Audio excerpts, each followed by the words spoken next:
Draft season is finally here. The conference championship games have wrapped up. We're about to have the Super Bowl, and the Senior Bowl just wrapped up in Mobile, along with the Shrine Bowl in Dallas last week.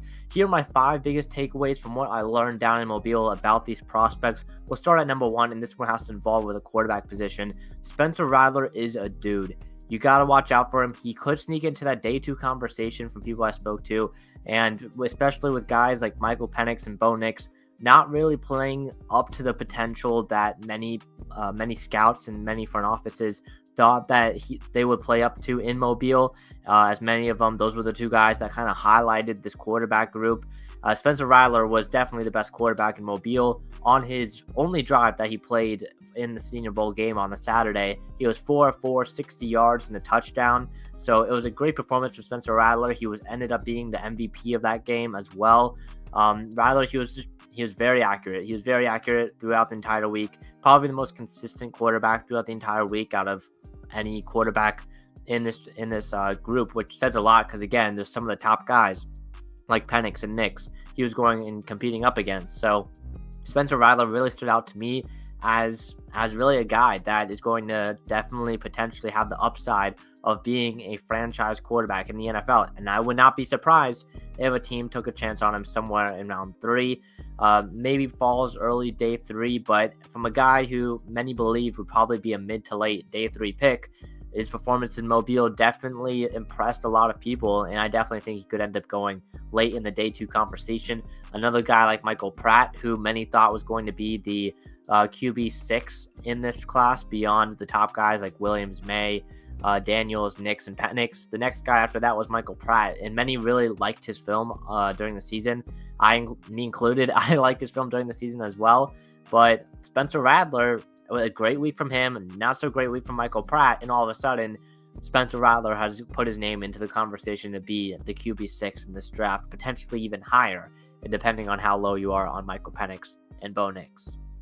My second takeaway from Mobile is that Darius Robinson pretty much locked himself up as a first-round draft pick in April. The 6'5", 295 edge rusher out of Missouri was dominant during the season, was kind of an underrated guy when you look at some of the other edge rushers in this class, and especially now that some of them have dropped out of this draft, like JT Tuimoloau out of Ohio State and Jack Sawyer as well. The edge rusher class is kind of thin, or has been thinned out a little bit, especially the depth of it. Darius Robinson, with his athletic traits and how dominant he was against some of the top offensive linemen in this in the Senior Bowl, guys like Patrick Paul, guys like Javon Foster, his teammate as well. Some of these top tackles he was going up against, Christian Haynes on the inside at guard. Some of these linemen he was going up against are some of the top guys in this class, and he pretty much dominated every single one of them.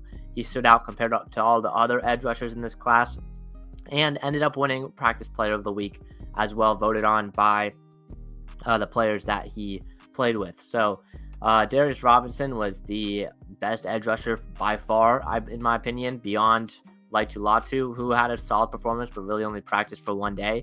So Darius Robinson was my guy.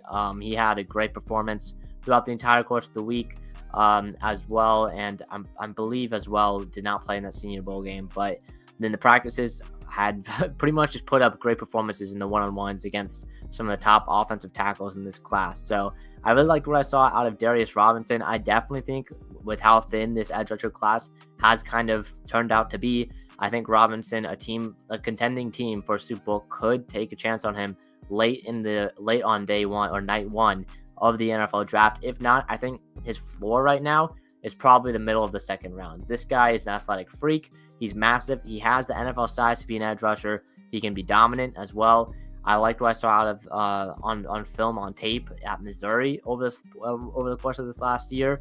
I really think Robinson could end up being one of the best edge rushers in this class. He definitely has the ceiling with the athletic traits that he has of being one of the best edge rushers, if not probably in contention to be the best with those top guys like Chopper Robinson, Dallas Turner, Laitu Latu, those guys. I think he could definitely end up being on that same level of some. The next guy that stood out to me was Jackson Powers-Johnson, the center out of Oregon. He has some positional versatility, as he did play both guard spots as well in his time at Oregon, but really was just a dominant center. Played over 800 snaps last season at Oregon, just at the center position, and he looked like one of the best linemen in this class over the course of the Senior Bowl week. He was dominant against some of the interior defensive tackles, the interior pass rushers as well. He was, in my opinion, he was the best offensive lineman in Mobile last week. And I really think Powers-Johnson, he's in a class where the centers, there isn't really consensus best center in this class, with guys like Cedric Van Pran, Zach Frazier as well, being guys that could definitely contend to be the best center in this class. But I really think Jackson Powers-Johnson really made a name for himself in Mobile, and I think he made himself a lot of money. I think JPJ ends up going in the first round for sure, especially to a team kind of in that same range Darius Robinson is. I would say Powers-Johnson definitely, I'd say, has the draft ceiling of going maybe somewhere between 15 and 20 in this draft class. If not, I definitely think he ends up on a team between picks 20 to 32, somewhere around there in the first round. But in my opinion, Jackson Powers-Johnson is the best center in this class. It's not really that close. You could maybe make an argument for Cedric Van Pran, but in reality, Jackson Powers-Johnson is that guy, and he's going to make a team very happy, especially with how thin offensive linemen have gotten in the NFL. I think Cedric Van Pran is an immediate starter. I think you could make a case that he's a better prospect than Tyler Linderbaum was out of Iowa 2 years ago. So Jackson Powers-Johnson, watch out for him because he's going to skyrocket up draft boards in the next few weeks. My fourth takeaway from this week is that the wide receiver class is very, very, very deep, and you can get pretty much any player with any play style who's going to be an immediate impact player in their first year at the wide receiver position. We already knew about the top guys like Marvin Harrison Jr., Malik Neighbors, Rome Odunze, but there's some underrated players like Javon Baker, out of UCF, Ricky Pearsall out of Florida, Roman Wilson out of Michigan. All three of those guys could sneak into the day two. I expect Ricky Pearsall and Roman Wilson to end up going in the second round and potentially even early in the second round as well. Javon Baker probably will get into the third round. Probably is where his ceiling is. If not, will be a fourth round pick. But a guy, Baker, who was probably a mid to late day three guy, moving potentially into day two is great for him. Ricky Pearsall, a fantastic route runner. In my opinion, one of the best route runners, if not the best route runner in this entire class. He's got very sticky hands. He made an Odell Beckham-like catch earlier this year against Charlotte. So Ricky Pearsall is a guy that I would definitely watch. I think he could definitely be one of the better route runners in this entire league. Think of in terms of route running, like a better Hunter Renfrow. I think that Ricky Pearsall could definitely be an impact player in the NFL, especially in his first year. And Roman Wilson, we didn't really see a lot of him at Michigan because, of course, they ran the ball a lot under that Jim Harbaugh offense. But I mean, what he can do is he made clutch play after clutch play. He was the wide receiver one for that team when it mattered. On those third downs, when they had to pass the ball always seemed to find him. Roman Wilson, a guy who can create separation. He created a lot of separation in Mobile, and especially with some of these wide receivers like Xavier Legette, Johnny Wilson. I wanted to see who could separate themselves from the pack. I think Ricky Pearsall and I think Roman Wilson were two of the main guys that did that. And then Javon Baker as well kind of put his name into that conversation, where he's in that same category or that same tier of the guys like Xavier Legette and Johnny Wilson, because both of those guys were a little bit disappointing performances in Mobile.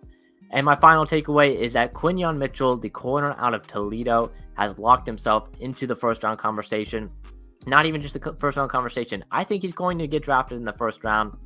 I think his performance in Mobile really showed that he's going to be pretty much an immediate starter in 2024 for an NFL team. There's a lot of questions surrounding Mitchell's opponents and how good they were, of course, because Mitchell played at Toledo.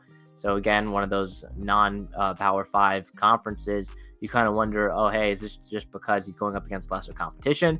Well, in Mobile, Quinyon Mitchell was going up against, like I mentioned previously, some of the top wide receivers, some of the bigger guys, Ricky Pearsall. He was going up against Roman Wilson. He was really great against some of the other guys as well in that group.